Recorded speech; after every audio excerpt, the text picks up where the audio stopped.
Hace unos días, hace unos días, eh, aparentemente, Felipe VI, rey de España, pidió perdón a Claudia Sheinbaum, presidenta de México, por la conquista y colonización de esas tierras. Hace, qué sé yo, 2 días, algo así. De eso vamos a hablar en este video. Y como de costumbre, hola amigos y enemigos.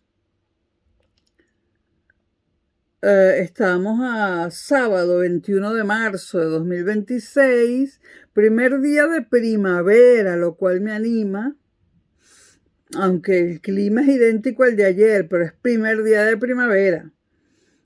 Y aquí en Madrid, donde me encuentro, son las 19:28, 7:28 p.m. Hola Europa, hola América, hola mundo, hola México, hola Centroamérica, ¿no? Bueno, hola España, por supuesto. Bueno, antes de hablar de las palabras exactas de Felipe VI, que han sido tergiversadas por muchos medios de comunicación, redes sociales, etcétera, vamos a colocar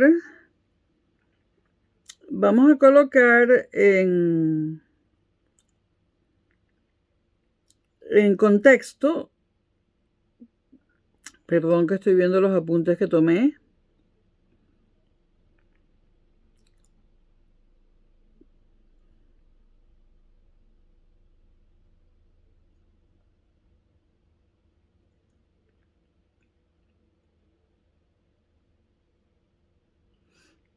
Ok, vamos a colocar en contexto, o vamos a recordar, o vamos a hablar un poco de lo que pasó en México, o en lo que hoy en día llamamos México, o lo que hoy en día llamamos Centroamérica, en el siglo XVI, a comienzos del siglo XVI. Como sabemos, Colón en sus primeros viajes no llegó a esa zona que en España se llama Mesoamérica. En España, a la zona donde hoy en día está México, Centroamérica, aquí la llaman Mesoamérica. Yo al principio cuando llegué a España, pero ya el 9 de abril cumplo 21 años en España. ¿Quién lo iba a decir, no? Bueno, me acostumbré a que en España, a la zona de Centroamérica, incluido México, e incluido los territorios del sur de Estados Unidos, que eran mexicanos, a esa zona aquí se le llama Mesoamérica. Bueno, en el primer viaje de Colón se llegó a la isla La Española, que fue bautizada así por los castellanos, también voy a matizar eso, y donde hoy en día están Haití y República Dominicana. A México se llegó después, a lo que hoy en día es México.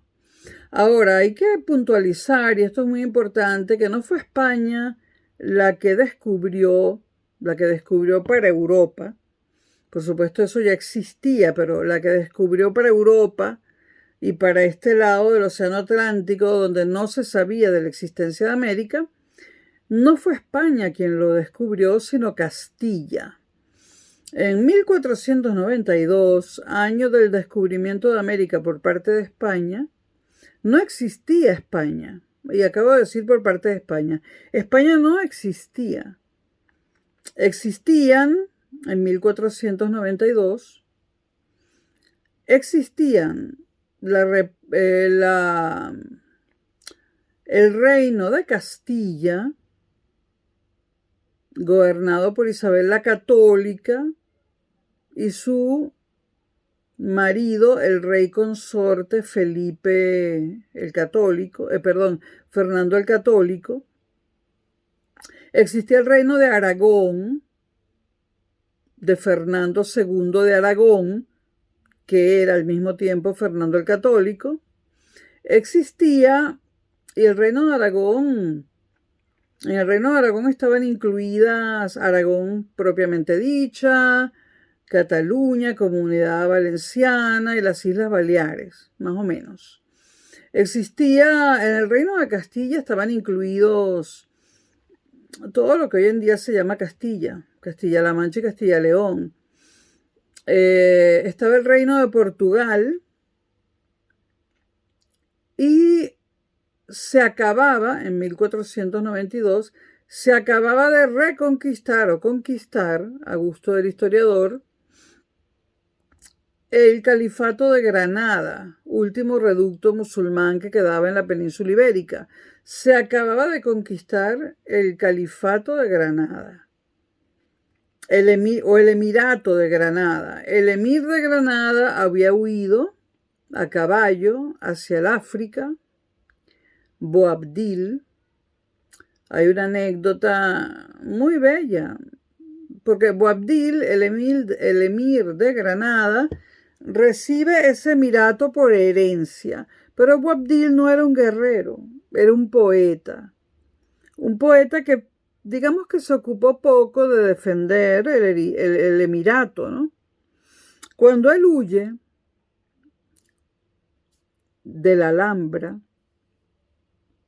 y bueno, yo visité la Alhambra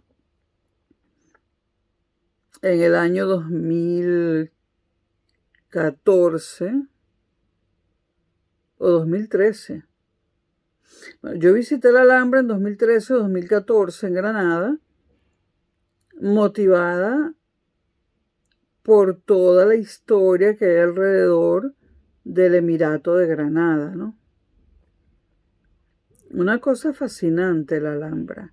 O sea, yo seguí los pasos de Felipe el Católico y su ejército, ¿no? Hacia Granada y hacia la Alhambra, ¿no?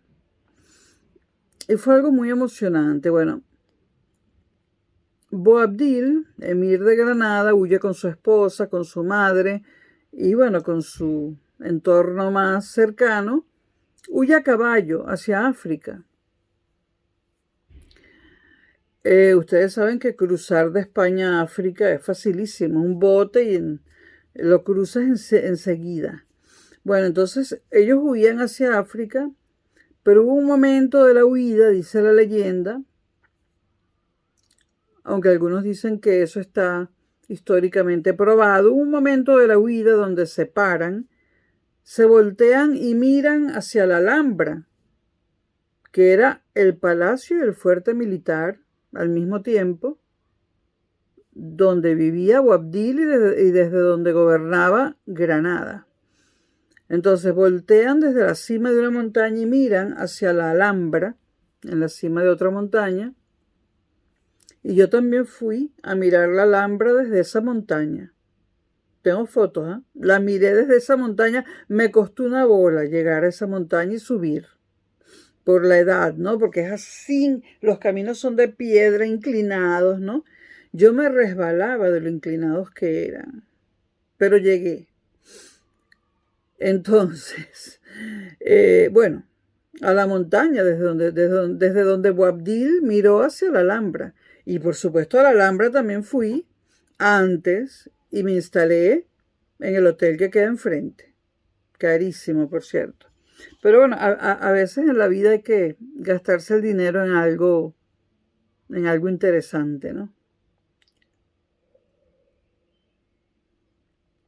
Recomiendo el hotel. Recomiendo el hotel, el paseo por la Alhambra, todo eso. Bueno, entonces Boabdil y su gente paran los caballos, voltean y miran hacia la Alhambra. Y la madre de Boabdil le dice a Boabdil se pone a llorar cuando mira hacia la Alhambra. estaba huyendo.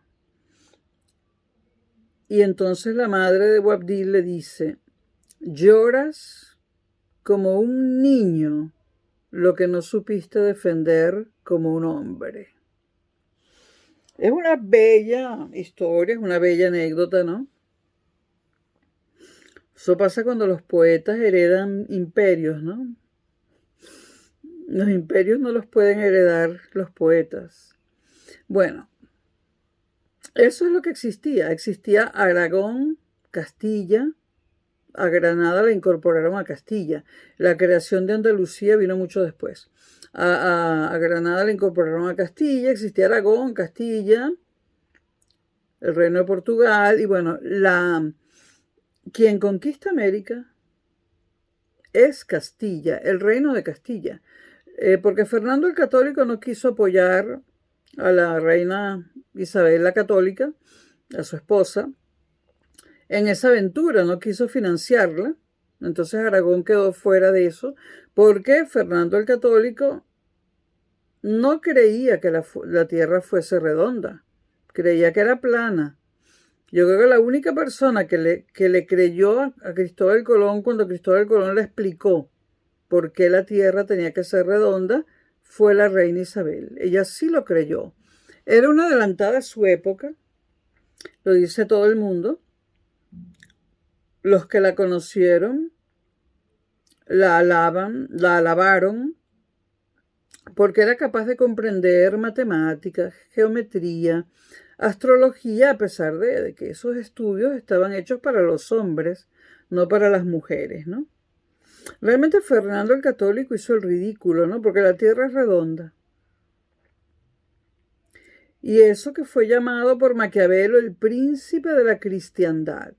Pues el príncipe de la cristiandad era bueno conquistando territorios en Europa y en la península ibérica, pero intelectualmente parece que no. Bueno, entonces no es España, porque no existía, la que descubre América, es Castilla. Hay muchas fechas distintas, depende del historiador, para fijar el nacimiento de España, pero en general se suele decir que España nace con Felipe II. Entonces, Felipe II, ¿quién es? Bueno, la reina Isabel la Católica y Fernando tienen una hija llamada Juana I de Castilla, conocida como Juana la Loca. Juana tiene un hijo llamado Carlos. Carlos I de España, Carlos V de Alemania. Sería el nieto de los reyes católicos. Y Carlos tiene un hijo llamado Felipe II, que es el bisnieto de los reyes católicos. Se dice que España nace con Felipe II, con el reinado de Felipe II, que incluso logró apoderarse también de Portugal. Durante el reinado de Felipe II fue el único momento en que toda la península ibérica estuvo en manos de España. Y el creador, digamos, del concepto de España, con un solo estado, un solo ejército, etc., fue Felipe II, bisnieto de los reyes católicos. Y el descubrimiento de América fue en época de los reyes católicos y fue hecho por Castilla.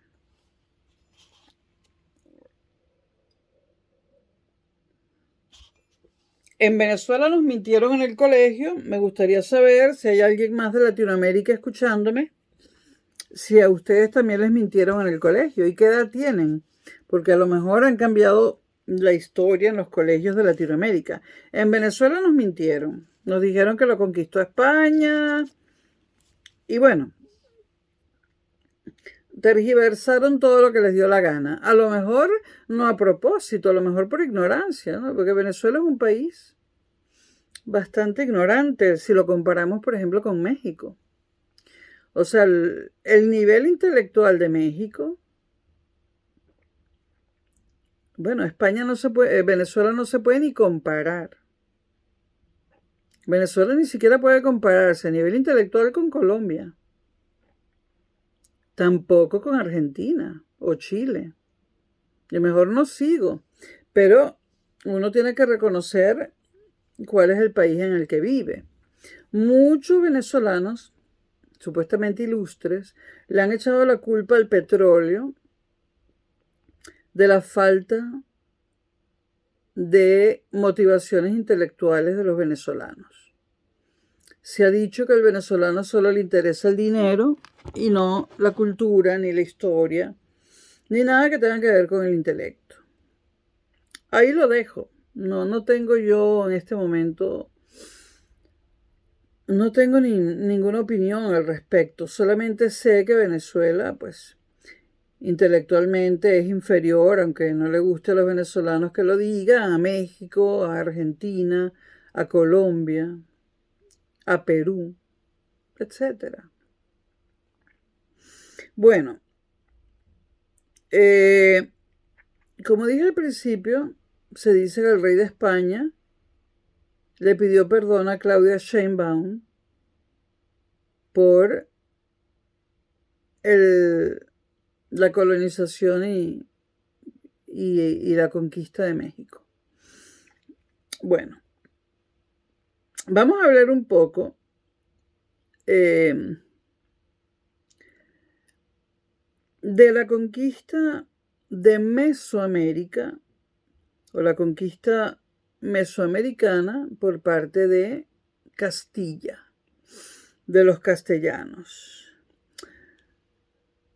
Los castellanos se integraron a la zona mesoamericana como un actor adicional a los que ya había en esa zona antes de que llegara Castilla. ¿Cuál era el contexto antes de la llegada de los españoles? El contexto precolombino. Cuando llega Castilla, bueno, sigo diciendo los españoles por la costumbre de Venezuela de decir que eran los españoles, debería haber dicho los castellanos, pero bueno. Los castellanos, si digo los españoles, interpreten que hablo de los castellanos, aunque había gente de todas partes de la península ibérica en esos barcos, ¿no? Pero España no existía todavía. Entonces, o sea que había castellanos en esos barcos, que eran los que mandaban, había aragoneses y había portugueses, no había. Bueno, había lo que hoy en día son los extremeños, pero eso era también, no sé si eso era Castilla también, creo que sí. Hoy en día no, pero creo que sí. Bueno, Castilla llega a tierras mesoamericanas, lo que hoy en día es México y parte de Centroamérica, en 1519.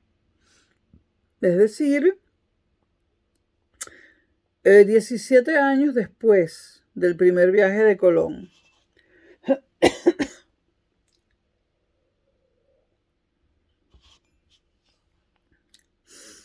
Antes de 1519, el territorio que hoy en día es México no era un estado unificado.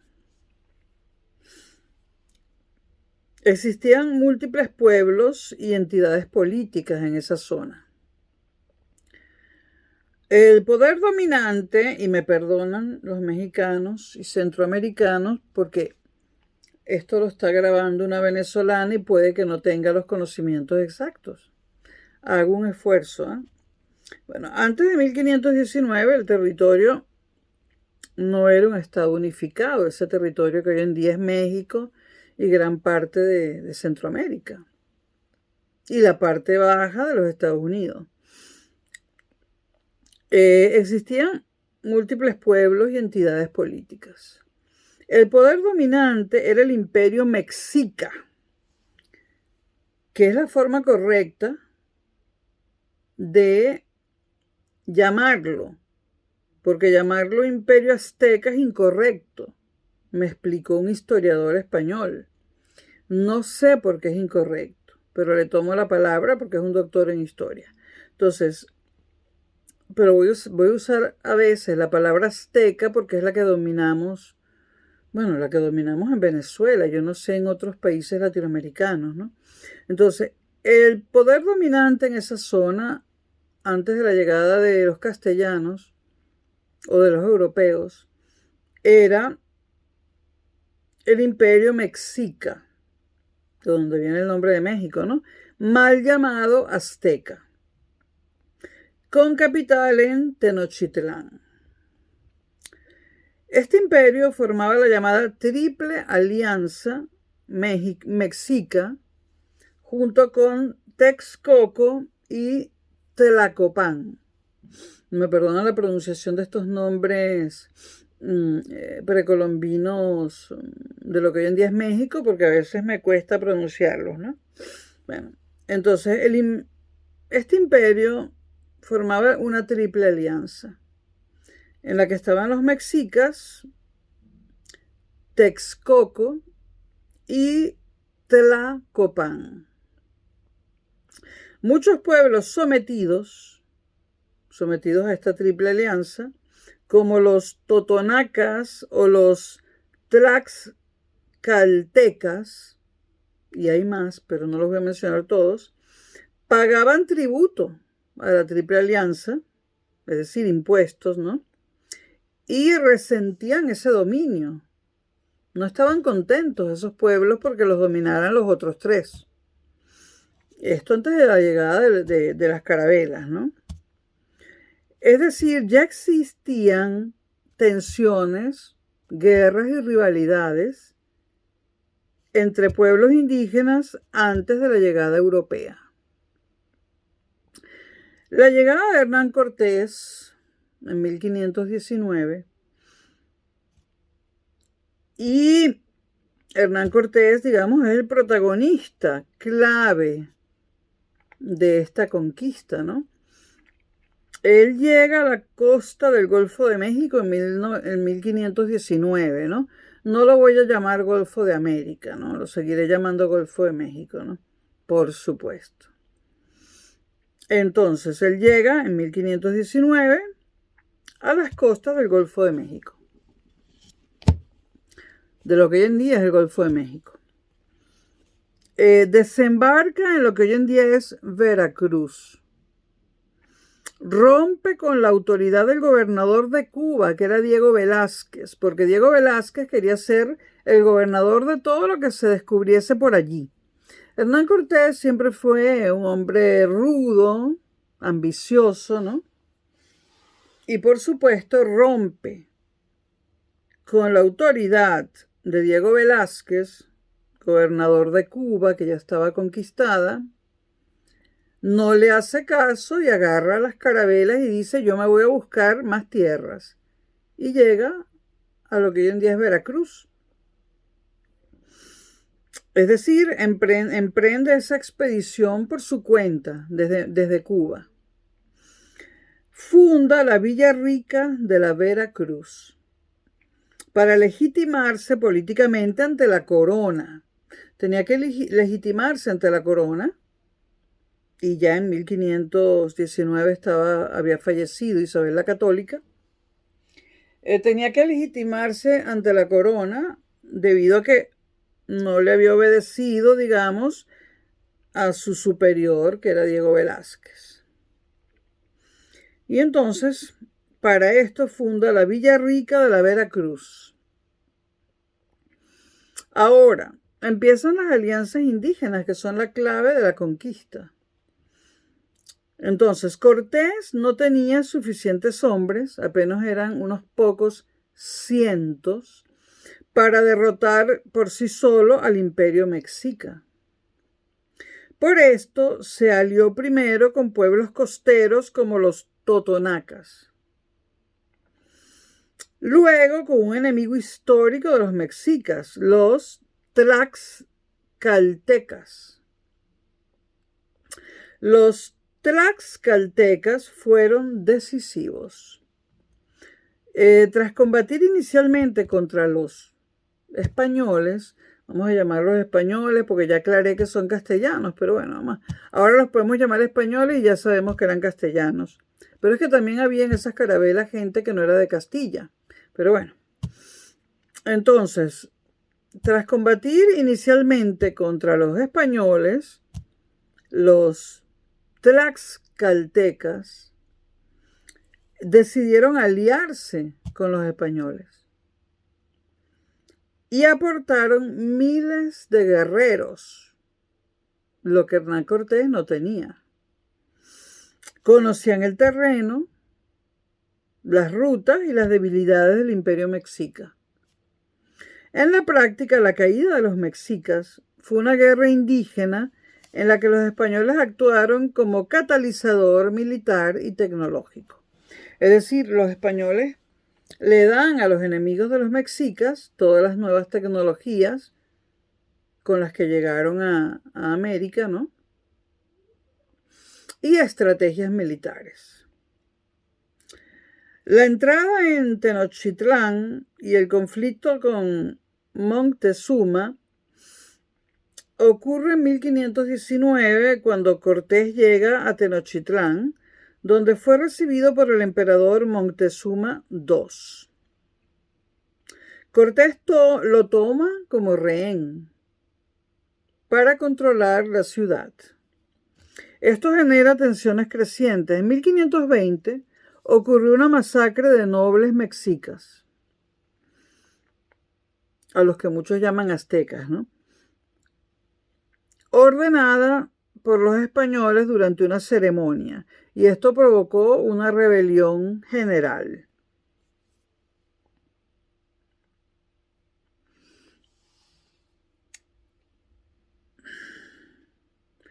Se le llama la Noche Triste. La Noche Triste y la Guerra Abierta en 1520, donde los españoles y sus aliados, en la Noche Triste, en 1520, una noche triste llamada así, los españoles y sus aliados fueron expulsados de la ciudad en la llamada, ya dije, Noche Triste, expulsados de Tenochtitlán. Sin embargo, Hernán Cortés reorganizó sus fuerzas, reforzó alianzas indígenas y preparó el asedio final. La caída de Tenochtitlán ocurre en 1521. Y el episodio decisivo fue el sitio de Tenochtitlán. Tenochtitlán.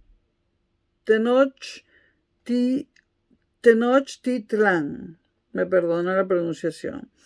Las características claves de esto, participaron decenas de miles de guerreros indígenas aliados a los españoles. Los españoles aportaron caballos, armas de fuego, acero y tácticas militares distintas que los indígenas no tenían. La viruela, que fue una enfermedad llevada por los europeos, devastó a la población mexicana. Tenochtitlán cae en 1521 y se destruye gran parte de la ciudad. Sobre sus ruinas se construyó la futura Ciudad de México. Ahora, ¿fue una conquista española o una guerra interna? Históricamente se entiende hoy como una conquista liderada por castellanos, pero posible gracias a alianzas indígenas masivas. Sin los tlaxcaltecas y otros pueblos indígenas, Hernán Cortés probablemente habría sido derrotado. El papel real de Hernán Cortés fue decisivo por su capacidad política para crear alianzas, por su audacia, desobedecer órdenes y avanzar, desobedecer las órdenes del gobernador de Cuba, por su estrategia militar, donde hizo un uso combinado de tecnología y aliados indígenas. Pero no actuó solo ni con un gran ejército europeo, fue más bien un líder que supo explotar un conflicto ya existente. Ahora, hay un personaje importantísimo y muy romántico, hay muchas películas donde aparece, ¿no? Que es la Malinche, que se hace amante de Hernán Cortés. Y, por cierto, la esposa de Hernán Cortés se entera en España y en un momento dado, esa señora va a América a ver si es verdad que su marido tiene un amante, y un amante indígena, ¿no? Bueno, la figura de la Malinche, también llamada Malitzin o Doña Marina, es absolutamente central. ¿Quién era la Malinche? Era una mujer indígena de origen nahua. Había sido vendida como esclava y terminó en manos de los españoles. Hablaba náhuatl,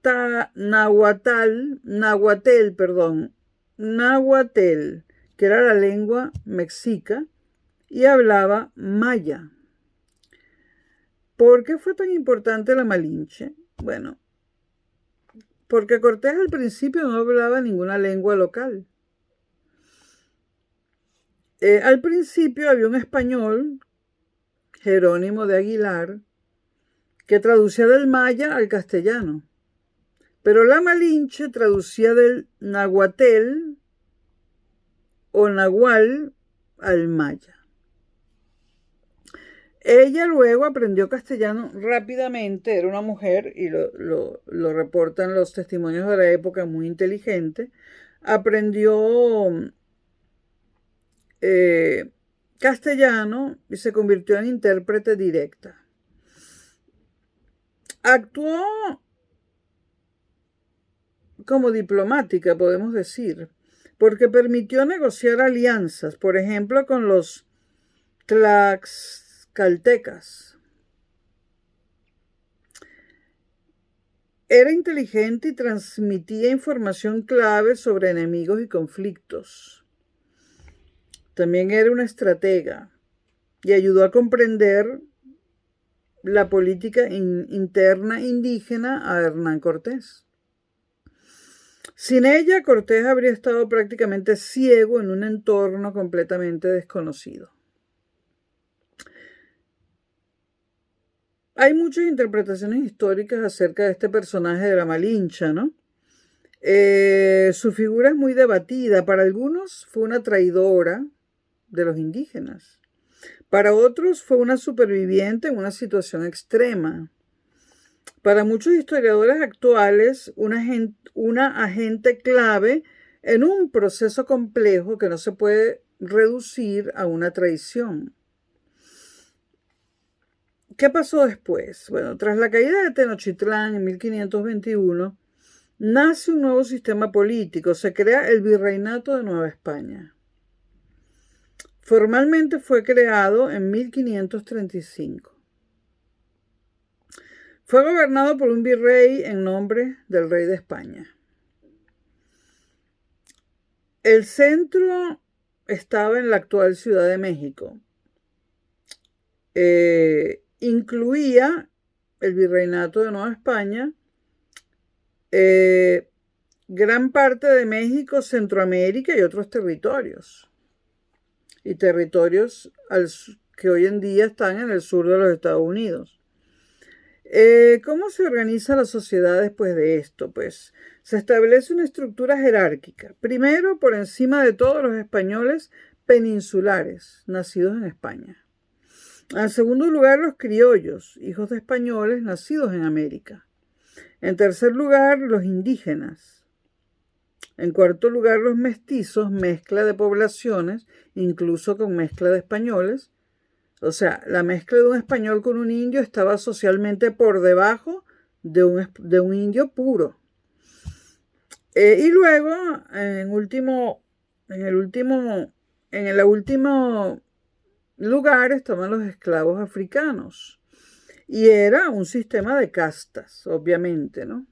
Españoles peninsulares, españoles criollos, indígenas, mestizos, esclavos africanos. Un sistema de castas. ¿Cuál era el sistema económico? Pues la encomienda. Uno de los mecanismos claves fue la encomienda. ¿En qué consistía? Bueno, la corona concedía a un español el derecho a recibir tributo y trabajo de comunidades indígenas. A cambio debía protegerlos y evangelizarlos. En la práctica, muchas veces esto derivó en explotación de los indígenas.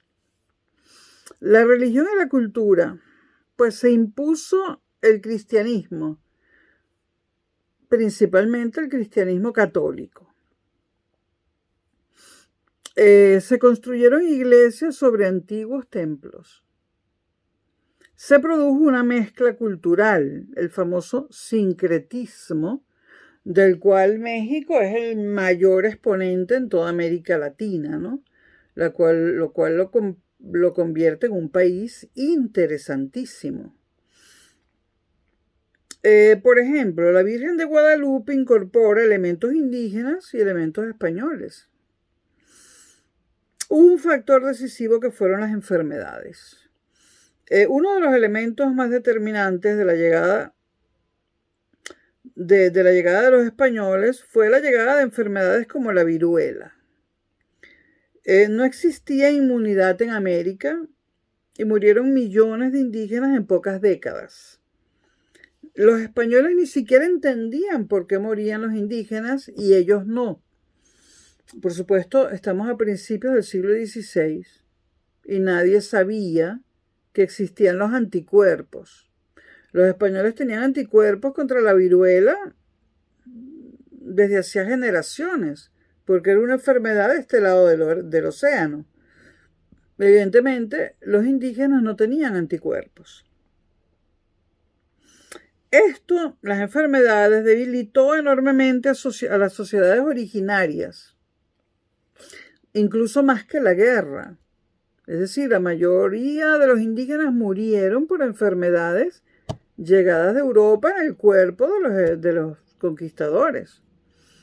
Lo que ocurrió no fue una simple España conquista México, sino un imperio indígena, el Mexica, cae debido a enemigos indígenas internos que se alían con los españoles.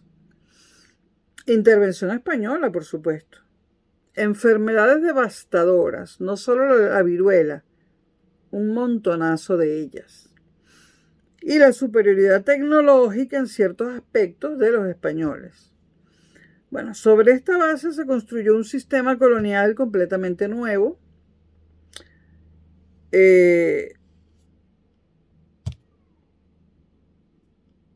Luego, ¿cómo es visto Hernán Cortés? Hasta hace poco, quizás todavía muy mal visto por los mexicanos de hoy en día, ¿no? Algunos vieron a Cortés como un liberador de algunos pueblos indígenas y hoy en día muchos lo ven como un bárbaro. Bueno, sobre Hernán Cortés hay un debate muy interesante, ¿no? Y muy pasional, ¿no? Entonces, ¿fue Hernán Cortés visto como liberador por algunos pueblos indígenas? Cosa que algunos historiadores dicen, bueno, para algunos temporalmente sí, pero el resultado final no fue una liberación, sino un nuevo dominio. En primer lugar, ¿por qué algunos pueblos apoyaron a Cortés? Bueno, el imperio mexica, centrado, como ya dije, en Tenochtitlán, ejerció un control fuerte sobre muchos otros pueblos indígenas. Los motivos de descontento de estos otros pueblos eran tributos elevados, que se traducían en productos, trabajo, bienes, dominación política y militar.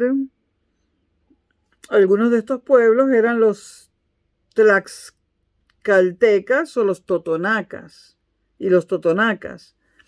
Digamos que Tlaxcala no estaba sometida, pero tenía mucho resentimiento hacia los mexicas. Veían en los españoles una oportunidad estratégica para derrotar a los mexicas. Desde esta perspectiva, aliarse con Cortés era una decisión racional dentro de su propia lógica política, ¿no? No una traición a México, que era un concepto además que todavía no existía. Ahora, ¿lo veían realmente como liberador? En algunos casos sí. pero a corto plazo, ¿no? Pero con matices. Más que liberador, lo veían como un aliado militar contra un enemigo común, que eran los mexicas. Esperaban mejorar su posición política tras derrotar a los mexicas. Pensaban en términos de equilibrio de poder y no de sometimiento global. Es decir, no estaban entregando el territorio a España, sino intentando reconfigurar el mapa de poder de los distintos pueblos indígenas. Hubo un error de cálculo y ahí está el punto clave. Muchos aliados indígenas subestimaron completamente la ambición imperial del Reino de Castilla, la capacidad de los españoles para consolidar poder, el impacto de factores como enfermedades y reorganización política. Tras la caída de Tenochtitlán en 1521, los antiguos aliados no obtuvieron independencia plena. Fueron incorporados al sistema colonial. Pero ¿cómo podían ellos saber eso?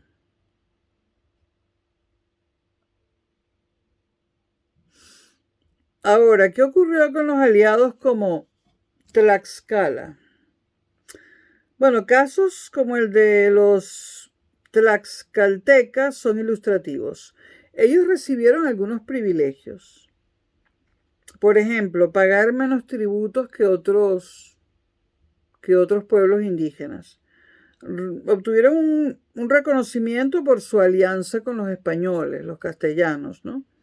Y mantuvieron cierta autonomía local, pero solo durante un tiempo. Pero no fueron libres en el sentido moderno de la palabra y quedaron dentro del sistema del virreinato de Nueva España. ¿Cómo interpreta esto la historiografía actual? Bueno, hoy los historiadores, aunque hay unas enormes peleas entre los historiadores, suelen evitar simplificaciones como España venció sola no venció, o los indígenas fueron pasivos. No, no fueron pasivos, se defendieron. Hoy en día se entiende más bien como una guerra multinivel donde los españoles eran la minoría decisiva porque tenían la tecnología. Los aliados indígenas eran la mayoría del ejército conquistador porque pusieron los hombres. Y los mexicas fueron la potencia dominante derrotada.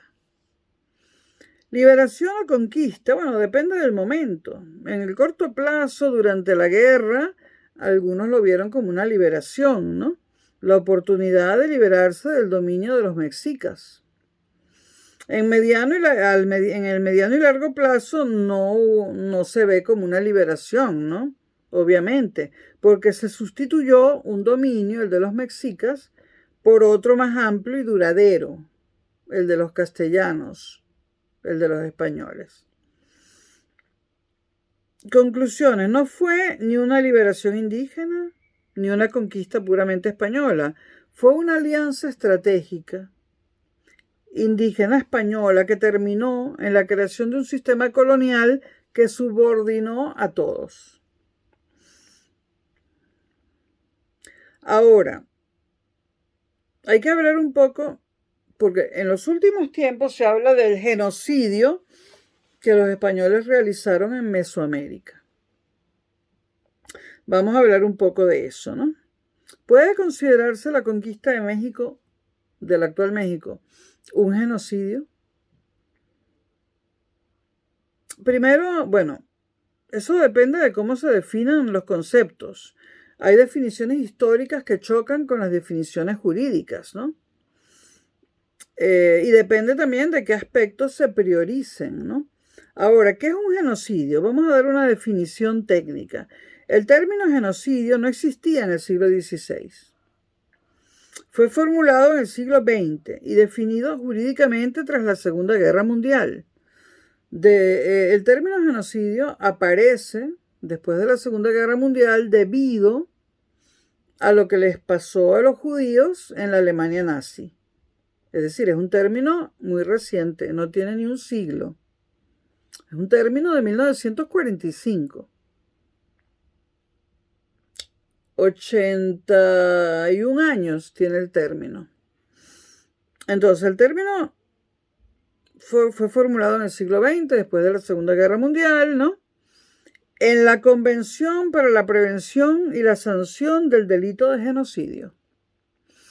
Según esta convención, el genocidio implica la intención de destruir total o parcialmente a un grupo, que puede ser un grupo étnico, un grupo nacional, un grupo religioso, etc. En el caso de los judíos, un grupo religioso, ¿no? Mediante matanza, daño grave, condiciones de vida que lleven a la destrucción, impedir nacimientos, etc. Por ejemplo, ahora que está de moda el tema de Groenlandia, pues Dinamarca impidió que las mujeres de Groenlandia parieran durante décadas. Eso es un genocidio. Y después dicen, Estados Unidos se quiere apoderar de Groenlandia. Pero Estados Unidos nunca ha impedido nacimientos. Dinamarca sí. Y es la dueña de Groenlandia, ¿no? Bueno, la clave jurídica para decidir si algo es un genocidio o no es la intencionalidad. Y es algo que han decidido los judíos.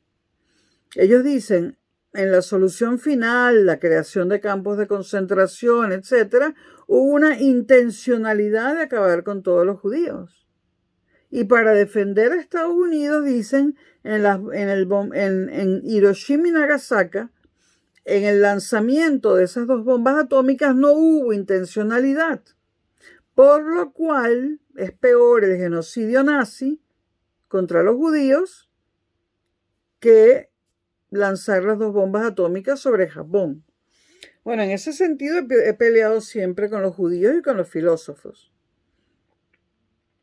Por supuesto que lo de los judíos en Alemania fue un genocidio, pero lo de las bombas nucleares sobre Japón fue algo mucho peor que no sé ni cómo calificar.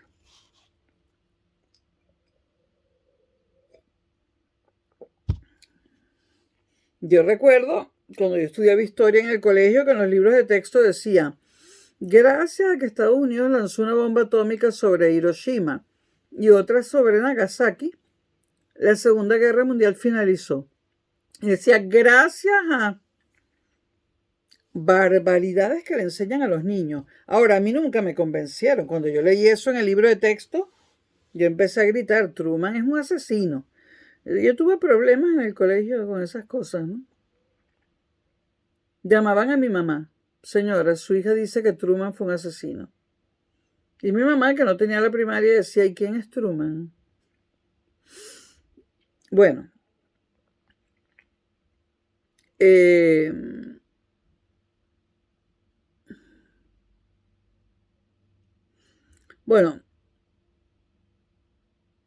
Bueno, también, además de la explotación, bueno, también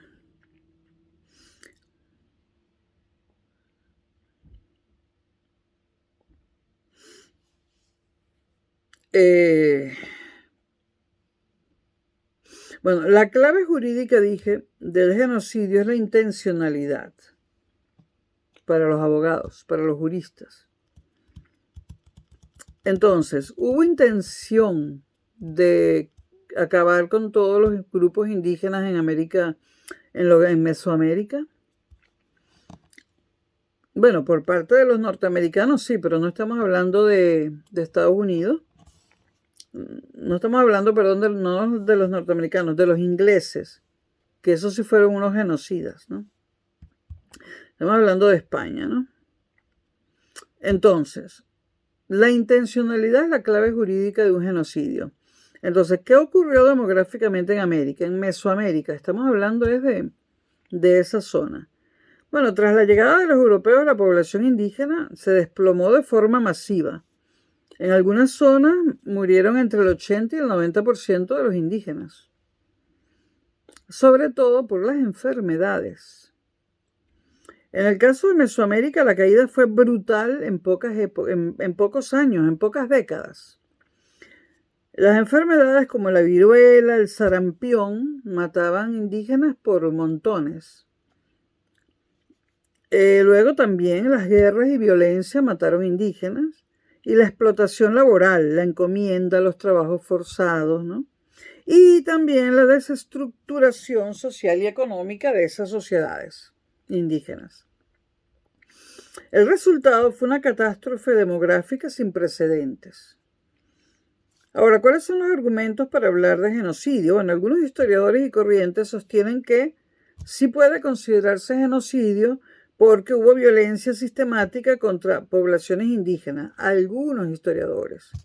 Pues aquí hay una pelea enorme entre historiadores, ¿no? Porque se destruyeron estructuras políticas, culturales y religiosas. Porque existieron abusos extremos en sistemas como la encomienda y en algunos casos concretos hubo matanzas deliberadas. Desde esta perspectiva, aunque no siempre hubiera un plan explícito, el resultado y ciertos comportamientos encajan con la lógica genocida. Ahora, argumentos en contra de que haya sido un genocidio, que es la posición mayoritaria de los académicos. La mayoría de historiadores distingue entre conquista violenta y genocidio en sentido estricto. Las razones, bueno, la falta de intención de exterminio total de la corona española. La corona española no quería un exterminio, pero es que la corona española no viajó nunca a sus territorios americanos. La cosa es tan grave que el primer rey español que pisó América fue Juan Carlos I, que todavía está vivo y vive en Abu Dhabi. El primer rey español que pisó América fue Juan Carlos I. O sea que aquí la corona no sabía lo que estaba pasando. Entonces, las razones de no considerarlo un genocidio es que no había una intención de exterminio total por parte de la corona española, pero es que la corona no sabía lo que estaba pasando. La corona quería convertir a los indígenas al cristianismo e integrarlos como vasallos, como un español más, vasallo de la corte, súbdito de la corte, y utilizarlos como fuerza de trabajo, dominarlos, pero no eliminarlos. El factor decisivo fueron las enfermedades. La mayoría de muertes no fueron por acción directa humana. Este argumento lo usan los que dicen que no fue un genocidio. La mayoría de las muertes fueron por epidemias como las de la viruela, que devastaron poblaciones enteras sin que los españoles comprendieran el mecanismo de contagio, ni por qué se estaban muriendo los indios. Se morían y los españoles no entendían por qué. Es que los españoles tenían anticuerpos, pero en esa época nada de eso se sabía. Bueno, entonces, estas dos últimas cosas, la intención de la corona, que de ninguna forma quería eliminarlos, y que la muerte fuera mayormente, en un 80-90% por enfermedades, hace que sea muy difícil calificarlo como genocidio intencional. Ahora, había también leyes protectoras, existían, aunque eran imperfectas, ¿no? Hubo intentos de regulación, como las leyes de Indias, ¿no? Y debates éticos muy tempranos, por ejemplo, la controversia de Valladolid entre Bartolomé de las Casas y Juan Ginés de Sepúlveda. Yo les aconsejo leer la controversia entre Bartolomé de las Casas y Juan Ginés de Sepúlveda. Ahora, hasta yo quedé horrorizada de lo que decía Juan Ginés de Sepúlveda. Cuando decía que no eran humanos, la cantidad de razones que daba, y también, por supuesto, decía que los africanos no eran humanos. Yo recuerdo, cuando leí estas controversias, a Juan Ginés de Sepúlveda, por supuesto que murió en el siglo XVI, diciendo que cómo se iba a considerar humano a alguien que fuera totalmente negro, refiriéndose a los africanos, ¿no? O sea, este señor, Juan Ginés de Sepúlveda, hay que tomarse un calmante y relajarse antes de leerlo, ¿no? Bueno, Bueno, seguimos, tuve que hacer una pausa. Creo que quedé hablando de Juan Ginés de Sepúlveda, que consideraba que no era, que los indios y los negros no eran gente. Bueno, hemos mencionado que había leyes que protegían a los indígenas, pero es que no se cumplían del todo, ¿no? Y los intentos de regulación de leyes que los protegiesen, ¿no? Ahora, esto no elimina los abusos, pero muestra que no hay un consenso en favor del exterminio, ¿no? Aunque definitivamente no era, la corona no quería exterminarlos. Ahora, ¿cómo lo definen muchos historiadores hoy en día? Bueno, suelen usar términos como conquista violenta, colonización, catástrofe demográfica, colapso civilizatorio. Algunos hablan también de genocidio por consecuencia, ¿no? Sin intención explícita, pero con efectos devastadores. Se refieren a las enfermedades. Bueno, conclusiones. Sí hubo violencia, sí hubo explotación, sí hubo destrucción de sociedades. Hubo mortalidad masiva, pero en sentido jurídico estricto es discutible llamarlo genocidio porque no hay evidencia clara de una política sistemática de exterminio. La posición más sólida hoy es que no fue un genocidio planificado, pero sí una de las mayores catástrofes humanas de la historia. Estoy refiriéndome a Mesoamérica, lo que hoy en día es México, sur de Estados Unidos y partes de Centroamérica. No a toda América Latina, ¿ok?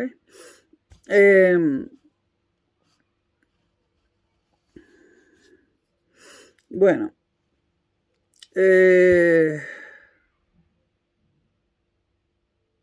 si comparamos esto con lo sucedido en Norteamérica, pues los ingleses sí que cometieron un genocidio. En la costa este no quedó ningún indio. De hecho, no sabemos ni cómo se llamaban esas tribus porque las mataron a todos, ¿no? Y también está el caso del Congo belga, donde Bélgica cometió un genocidio horroroso. Pero bueno, eso para otros videos. Bueno, la cuestión era que parece que Felipe VI se disculpó. Ahora, dependiendo de quién lea la noticia, o de quién la interprete, mejor dicho, cambian las opiniones, ¿no? Se disculpó Felipe VI formalmente ante la presidenta de México, Claudia Sheinbaum. Pues no fue una disculpa formal. Lo que sí ocurrió en este mes de marzo fue lo siguiente.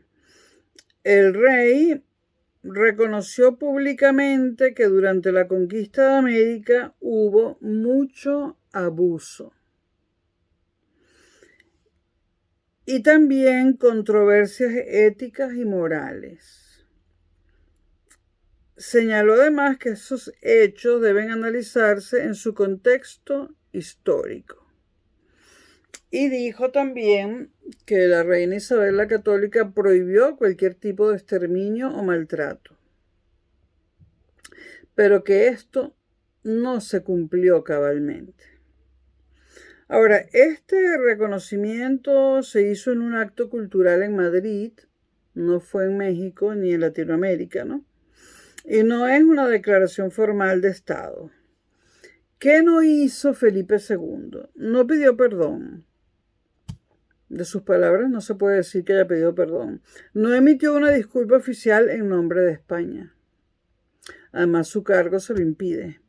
No respondió en los términos que México había solicitado desde 2019, cuando Andrés Manuel López Obrador, AMLO, pidió que España se disculpara, ¿no? De hecho, la posición oficial española sigue siendo no pedir disculpas formales por la conquista. Entonces, ¿cómo reaccionó? Él dijo hubo abusos, no se cumplió lo que la reina Isabel la Católica ordenó, ¿no? Hubo barbaridades, bueno. ¿Cómo reaccionó Claudia Sheinbaum? Ella dijo, Claudia Sheinbaum, por cierto, de origen lituano, creo, y judía, que de mexican no tiene mucho. Claudia Sheinbaum dijo, es un gesto de acercamiento, pero insuficiente. Eso no lo agregó, lo estoy agregando yo. Pero sí escuché textualmente a Claudia Sheinbaum diciendo, es un gesto de acercamiento. Es decir, ella lo ve como un paso, pero no como la disculpa que México ha reclamado. Bueno, ¿cuál es el contexto clave y por qué esto importa? Bueno, en 2019, México, AMLO, pidió oficialmente a España una disculpa por la conquista y España la rechazó. En 2024, Sheinbaum ni siquiera invitó al rey a su toma de posesión por este motivo. Ha sido por eso que Felipe habló. Ahora hay señales de distensión diplomática, pero sin disculpa formal.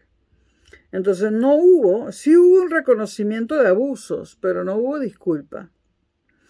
Lo que hizo Felipe VI es un gesto político moderado, no un cambio de postura completo. Hay razones por las que España se niega a pedir perdón, ¿no? Y ahí entran argumentos de todo tipo, jurídicos, históricos, políticos, bastante interesantes. Ahora, ¿por qué España, y en concreto Felipe VI, evita pedir perdón formal, diciendo pido perdón en nombre de España, tal y tal? ¿Por qué lo evitan? ¿Por qué no piden perdón formal por la conquista? Por cierto, yo no estoy de acuerdo personalmente en pedir perdón, porque entonces tendría Italia que pedir perdón por la conquista de la península ibérica, tendrían los celtas que pedir perdón por haber invadido el sur de Inglaterra, tendrían que pedir perdón los hunos por haberse apoderado, por venir desde Asia y haber conquistado las Baleares. Bueno, la historia del mundo es una historia de conquistas, ¿no? Entonces, en primer lugar, hay un problema jurídico, la responsabilidad histórica. Pedir perdón no es solo simbólico, sino que puede tener implicaciones legales. Una disculpa formal podría interpretarse como reconocimiento de responsabilidad del Estado español. Y esto podría abrir la puerta a reclamaciones económicas, demandas internacionales y exigencias de reparación, a lo cual España no está dispuesta. Por eso muchos estados, porque España no es el único estado que conquistó territorios que no le pertenecían, por eso muchos estados evitan disculpas sobre hechos de hace siglos. En segundo lugar, la continuidad del Estado. España sostiene implícitamente que el Estado actual no es jurídicamente idéntico al del siglo XVI. Han pasado monarquías distintas. O sea, en el momento de la conquista, la monarquía española estaba en manos, Castilla estaba en manos de los Trastámara. Esa era la casa real que dominaba. Luego, Felipe II, con Carlos V, Carlos I de Alemania, de España, y Carlos V de Alemania, llegan los Austrias. Felipe II también pertenece a la casa de los Austrias. Y con Felipe V, el actual es el sexto, con Felipe V llegan los Borbones. Son diferentes casas reales, ¿no? Entonces ha habido monarquías distintas, de origen distinto. O sea, los Borbones son franceses, los Austrias eran alemanes, los Trastámaras sí eran españoles, ¿no? Ha habido cambios constitucionales, transformaciones políticas profundas, ¿no?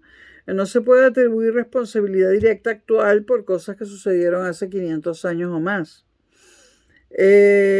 En tercer lugar, la interpretación histórica. Desde la posición oficial española, la conquista no fue un acto unilateral simple. Hubo alianzas indígenas, conflictos internos previos, procesos complejos. Y pedir perdón implicaría aceptar una estrategia narrativa simplificada del tipo España oprimió a un pueblo unificado, lo cual los historiadores matizan bastante. El argumento del anacronismo se sostiene porque no se pueden juzgar hechos del siglo XVI con valores actuales del siglo XXI. Prácticas como la guerra, conquista o imperio eran comunes en esa época. Ni siquiera existía la palabra genocidio. Esto no niega abusos, pero cuestiona aplicar categorías morales modernas de forma directa. En quinto lugar, hay precedentes internacionales y esto es muy importante. Si España pide perdón, se crea precedente para otros países como el Reino Unido, que tendría que pedir perdón por lo que hizo en América del Norte. Y ellos sí cometieron un genocidio. Francia, que tuvo colonias en África y también en América. Portugal, que colonizó África que da gusto. Bélgica, que cometió atrocidades en el Congo. Bueno, y también había precedentes para múltiples casos históricos en el resto del mundo. No solamente en el mundo europeo americano, sino en Asia. Entonces, es un efecto dominó diplomático que los estados quieren evitar. En sexto lugar, la política interna en España. El tema está muy polarizado. Algunos sectores ven la petición de perdón como necesaria y otros sectores la consideran injustificada o incluso humillante. El rey como jefe de Estado evita entrar en posiciones que dividan profundamente. Además, sus funciones están limitadas a ser jefe de Estado.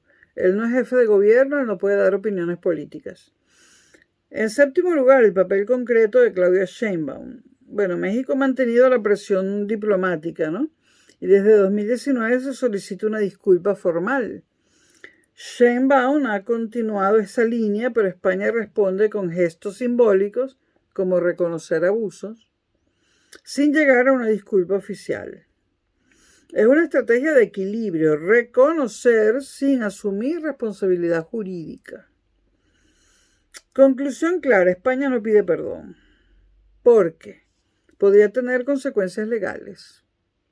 Cuestiona la continuidad del Estado. Rechaza una interpretación histórica simplificada y evita precedentes internacionales, además de que hay división interna respecto a ese asunto. Por eso declaraciones como las de Felipe VI se quedan en ¿hubo abusos? Sí. ¿Pedimos perdón? No.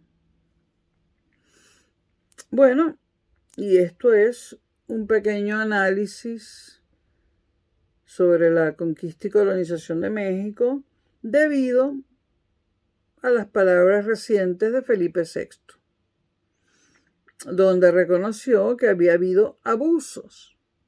No, señores, nos seguimos viendo.